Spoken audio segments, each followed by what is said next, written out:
Welcome Canterbury to Canterbury Live on this windy, yes, windy Wednesday the 4th of February. Just pay mind for all those cyclists, won't you, when you're opening your door. It may fling out a little bit further than you think or smartly, so just be careful, look in your rear vision mirror and look out for those poor cyclists because that would not be pretty at all. Tell you what, February is huge in Chock-a-Block with activity in Christchurch. Eddie Izzard, my favourite comedian, is hitting town. Take a look at this. Eddie Izzard's hilarious new show, Force Majeure, is coming live on stage this February. Wellington, Christchurch, Hamilton, Auckland. Thou shalt not covet thy neighbour's ox. I think you're going to go to hell on a technicality. Don't miss out on Eddie Izzard live this February. Book now. He's so good. He'll probably wear his heels as well on stage. That's Monday the 16th of February at Horncastle Arena. We'll get to the details in a minute. Another living legend is going to be here next Friday. Yes, he is, Kenny Rogers. Kenny Rogers returns in February for the last time on his Farewell Down Under tour. Two very special concerts in Christchurch and Hamilton. Book now for your last chance to see this country music icon. Isn't that amazing? I mean, crikey, when I think of him, I do think of the gambler, but what a living legend. And he will be here Friday the 13th, so next Friday. Now, we have double passes to give away to both shows. It's really exciting. And all you need to do is just call through to us, 3777 033. We're not asking any fancy questions. And go to our Facebook page and leave a message if you wish to. But very substantial tickets. I'll give you an idea. The Kenny Izzard tickets are $90 each. But Kenny Rogers ranges from $230 to $330, and we're giving you a chance to win double passes. Pretty substantial, so I hope it goes to people that really love Kenny. Hey, coming up on today's show, we catch up with Jane, Motormouth Jane, and Mainland Dating with all her love tips. We head out to Rangiora Vets, and Phyllis Brown is here to talk about Chinese New Year. It's the year of the sheep, that's right. But first up, do you like making sandcastles? I think we all can smile about the ones we used to make, you know, the old bucket spade, tap, tap, tap. But my guests take it to the other extreme, way to the extreme. I'm joined by Bruce Phillips and Sue McGrew. Welcome to Canterbury Live. Thank you. No sand in anywhere, no sand in places it shouldn't be. I can't promise anything. You can't promise? Yeah, green bits everywhere. It just doesn't go away. Now this weekend, fantastic, and it's wonderful that you're both here for it, is the sandcastle competition that's being held at New Brighton. Correct, yeah. So what brings you to New Brighton? What's so special about this event? Well, it's the 4th year of the event, and Sue and I were asked to come down and build a large sand sculpture for everybody to enjoy and see what kind of crazy antics we're going to be up to. This year we're going to build a fantasy castle. It's going to be probably 10 feet tall, 20 tons, and we're going to do it in about 2 days. That's insane. Yeah. Do you have helpers though, Sue? Surely that's yeah. We've got some. We've got some local girls, and they're coming in and working with us, and they're very talented as well. So it's so nice because we've become friends now, and it's really cool making friends all over the world, and I'm very excited to be here. It's a big community. Absolutely. Yeah, I mean you've taken the whole simple thing of building a sandcastle to another extreme. It's really art pieces and art forms, aren't they? And Bruce, we've got some shots of some amazing creations that you've got. So there are. Wow. Tell us about this one. This is Japan. They have a festival there every year, and this was maybe 4 years ago. It was kind of in the middle of the project. It was a sailing ship that crashed onto land and has stars and things behind it. All kinds of war shields down the side of the ship. Sort of yeah, thing? it was exactly. Cool. Yeah. This also was in Japan. This was a themed piece, a Broadway piece. On the other side was all kinds of other images from famous Broadway shows. Obviously, kind of a fun piece there. Great, and that's beautiful. This one here, the dragon, that's incredible. This one also is from Japan, the same festival, another year. This was a castle and dragon, simple but very fun piece to do. Great. Now, yes, it's a wonderful family event to head down to New Brighton. So when is it happening, what day? This Saturday. That's right. Registration for the competition starts at 8:30. Then the competition begins at 9:30. It'll be all day long. There's going to be food, entertainment. There's going to be, I believe, a jumpy for the kids. Sue and I will be there doing our demonstration piece, so you can come down and see us doing our our sand sculpture, but it'll be a lot of fun. Lots of things to see. And this wonderful event, we have to credit to the Pegasus Bay Charitable Trust and the team there of creating this. I mean, it's such a wonderful outlet, isn't it, really? Yeah, to have this type of event for the families, it really benefits the area, makes a lot of people aware of sand sculpture, which we like, anything positive in that nature, but it just lets people come down and enjoy the day and not have anything but fun things to do for a nice, beautiful Saturday. I know, and it's therapeutic too. Being near the water. Oh, yeah. Yeah. It's good for the soul, isn't it? Absolutely. It's so good. You get stuck like on your cell phones, on your computers. You know, you get stuck indoors so much now. This way you get to go out to the beach with your family, really have some good, clean fun, you know? It's very good for the That's soul. what it's all about. And it is a competition. Let's not take anything away from that. Entries are from 8:30 or 8:30. You need to do that there.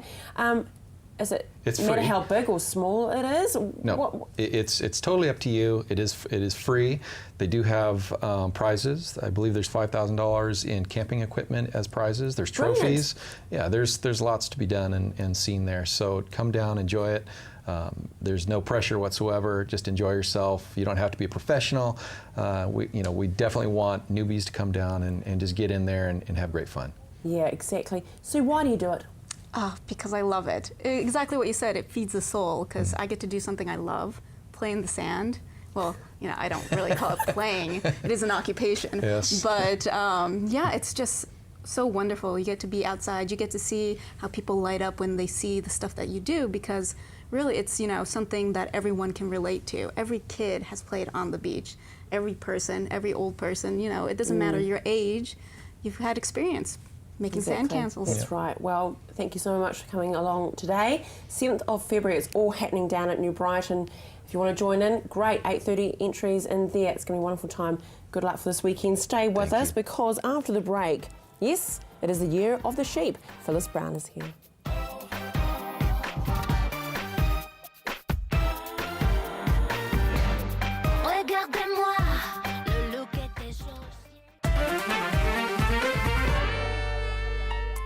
Yes, Phyllis Brown, it is the year of the sheep. It is. A time for change in the Chinese. Oh, there we go. They're in the studio. They're outside. They're very excited to hear how their year's going to be. It could be on a plate, unfortunately, for some of them, but there we go. Or maybe not. Your sheep does look very cute, though. Thank you. No thank dags you. in sight at all. No, not at all. Not at Okay, all. so let's get to it. Yes. Chinese New Year. Very exciting. Chinese New Year, they have the New Year, obviously, after our New Year. And it sort of transitions from the 4th of February today, but it sort of is actually on the 19th of February. So there's a sort of a fortnight of the energy moving from the Year of the Horse, which was last year, into the Year of the Sheep, which is this year. And for them to link into an animal and the characteristics of that animal, it's just a huge thing. They really believe that the whole year will have the aspect of that animal showing itself on a day-to-day or a monthly basis. Okay, so what do we get from the sheep? What do we get from the sheep? Yeah. Well, of course, they're very loyal and they're very friendly and they do like that sense of community. They're also very nurturing. It's a very soft year. So where we've come out of the Year of the Horse, where a horse is determined, being quite flighty, we've maybe had a year where we've had quite a few emotional upsets to deal with. This time it's about that more nurturing aspect, and it's about whatever you've started last year, it's about grounding it in this year. And what I've read in just studying for this whole process is that in terms of global conflict, there is that warring aspect, which of course we see on the news, whether it be, you know, the ISIS or conflicts around the world. But there's a sense with the Year of the Sheep that common sense will prevail. And that although there'll be lots of, it's called sabre rattling, you know, where we've got these groups or these events happening, then common sense, the mass common sense prevails, and it sort of diffuses that energy of conflict. So on that whole macro level, it'd be really interesting to see. You know, we've had it in our own news just this week with, you know, with the government all sort of linking in with the British government, etc. So it's about, well, how will, on a global sense, will the common sense prevail, and you know, we will win this battle against terrorism or not give in. but then take that on a personal level, on that micro level, and how are you going to deal with your warring-like aspects? Will common sense prevail? Whew, and you'll just go into that, okay, it's time for harmony and peace. So how do we embrace that though and bring it into our lives? How you can embrace it is to really think about the characteristics of the sheep. And, you know, they are a provider, they are abundant. So we think about their coats, they're always carrying all this abundance around them. We want to wrap ourselves in that beautiful softness that the sheep has. They are quite determined. Sheep are quite determined. If they want to get across to that grass on the other side of the fence, boy, do they get there. So there's a sense of determination there as well. But there's also that sense of family. They do like to flock together. They do like to be in that, you know, in company. They're you know, they're not that loner type energy. So it's maybe is a time for conflict to go to one side and just to be more harmonious with the people around you, or develop that sense within yourself. Yeah, it's wonderful, isn't it? I mean, the whole Chinese New Year, I mean, it's a symbolism, even if you're not Chinese, that people have embraced. It is, and it's huge for them. And, you know, lots of little red envelopes with money get passed around over the next 14 days, because as we share, as we give our abundance, then that's what we receive. So they're very much into sharing food, sharing money, sharing gifts. It's huge. So there'll be Chinese celebrations all over the world in these communities, or events that you can participate in and be part of that abundance that's going to be around this year. Fingers crossed. Great. Very exciting for you, Phyllis, though. You've created your own oracle pack. I have, yes. It's been 4 years in the making, so it's been a long time. So I thought I'd bring a card in today, if that's okay. And so the card are a combination of crystals, symbolism, the chakra system, and illumination. So today we've got ruby and zoisite. And that crystal is common, it's native to New Zealand, and it's about getting the heart and the head working together.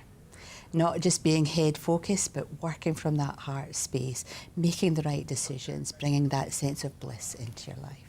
Wow, that is so neat. So ruby, and what was the other one? Zoisite. Zoisite. And that is a New Zealand mineral? Yes, it is, yeah.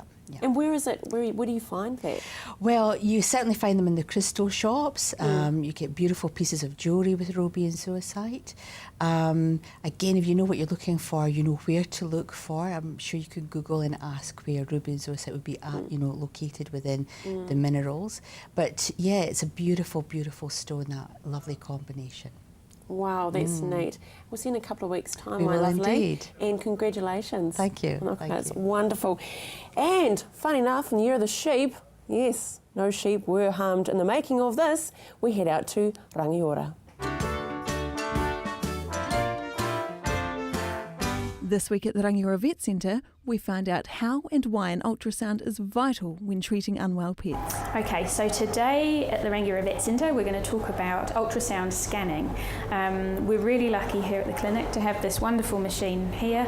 It's capable of producing very detailed scans of your dogs and cats, and we use this machine really to try and get an idea as to what's going on the inside of the patient. It's similar to x-rays in a way. I have an x-ray of a mandarin just up here, and an x-ray gives you a flat picture and it pretty much shows up the outside. We can see some of the detail on the inside too, which is great. However, ultrasound is much better at picking up individual differences within the centre of this. And you imagine this is a mandarin, so it's small. If we've got a big dog's tummy, the ultrasound is going to be way more sensitive at picking up differences in the organs inside. The ultrasound machine here is not very clear, but I've ultrasound the same mandarin, and we can see the 2 layers in the skin, and then this big black blob here is just fluid. So that's all of the fluid and the segments in the mandarin, but the detail it gives us in these areas is much better than what we'd see on an x-ray. This is the probe here. It has little tiny piezoelectric crystals in there, and they vibrate really quickly, send a painless wave out, hit something, so an organ in the dog's tummy, bounces back, the transducer receives that information and produces a picture on the screen, so we can get a much better look of what's going on inside the abdomen or thorax of our patients. So the reason we use ultrasound in animals is to have a better look at the internal organs and look at the structure of them, really, to make sure that there's no bumps or lumps, make sure there's no fluid pockets. We also use it in female dogs when they're at least 21 days post-mating to try and check if we've got puppies in there or not. We can look at fluid really easily, so if we're worried about fluid in the abdomen where it shouldn't be. The biggest reason we use it really is probably to check the abdomen for any lumps or bumps that shouldn't be there, and also the structure of the organs, make sure that they're all healthy, such as the liver and kidneys. But normally we don't just get animals coming in for a scan, they've normally had a good thorough medical workup first, and often then they'll have a scan as it's indicated as part of their investigation. Okay, so we've got our patient ready to be ultrasounded today. This dog is actually unsedated. We don't sedate them unless we have to. We like them to lie nice and calmly on the table. If they're upset at all or we need to keep them still to get a better picture, we'll give them just a tiny bit of sedation just to make sure that we get the best from the procedure. So I've got my ultrasound scanner here. It's got its little bit of ultrasound jelly on it, and I've already placed some jelly on this dog's tummy, so it's probably going to be a bit cold and tickly for her. And then I'm just going to run that up and down. Now, I'm going to try and find her bladder, which should be a big black hole. And that's it there. So this is our bladder there. And it's a big black hole because it's full of fluid. So that's the bladder we can see there. This is all guts and intestines and things here. And I'm just going to creep my way up the tummy. When we're scanning a dog to check for particular issues, is a very specific and logistical way you work around the abdomen. So you make sure that each organ gets scanned. This is her spleen we've got here. So this white line is just the capsule of the spleen. And I'm just working my way up to have a look around the rest of it. And get up a bit further, and there's our liver as well. So luckily this dog, once we've had a really good look all through its abdomen, everything seems fine. I wanted to demonstrate how it gives you quite a different picture to an X-ray. We're also lucky enough here that we've got a guy that comes in once a week to do these scans for us. He's an expert in this department, so we really do get the best out of our scanning, and we get the best chance at getting a good diagnosis of what's going on inside the animal. Good girl. Next week we catch up with poor Tremor, who is recovering after a nasty dog attack.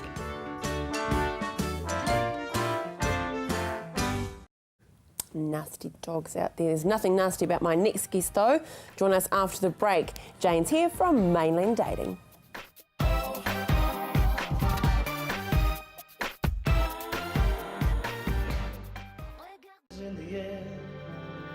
Everywhere I look around.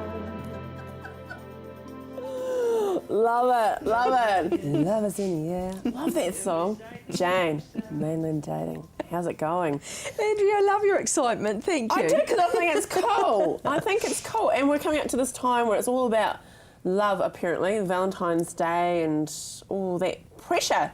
Yeah.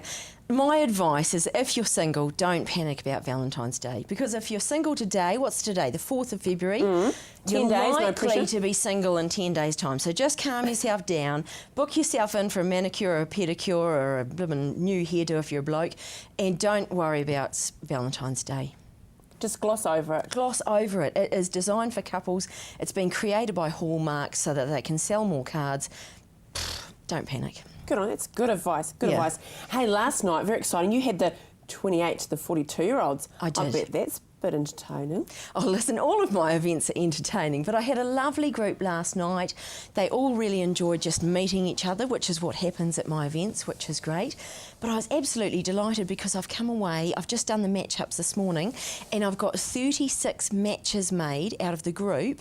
Wow. So that's 72 cups of coffee being drunk in Christchurch in the next week. How cool's that? Yeah, it's awesome. You're like the love fairy. Oh, thanks. Sprinkling your dust. But people last night, they listened to my advice and they took it, which I really appreciate, because I encourage people when they come to the speed dating that they're not looking for one person, but you're looking for several people, because of course the trick is, Andrea, if you went and met 5 people for coffee, there's only going to be one that you want to take out for pizza.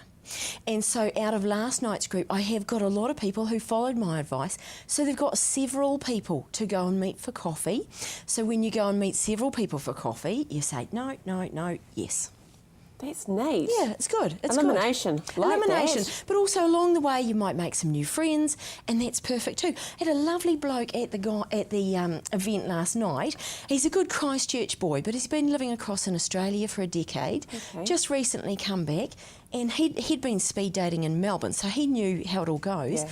But he knows that speed dating is perfectly designed to meet some new people. So he came with a very open mind of saying, hey, I need a new social circle because I'm new in town.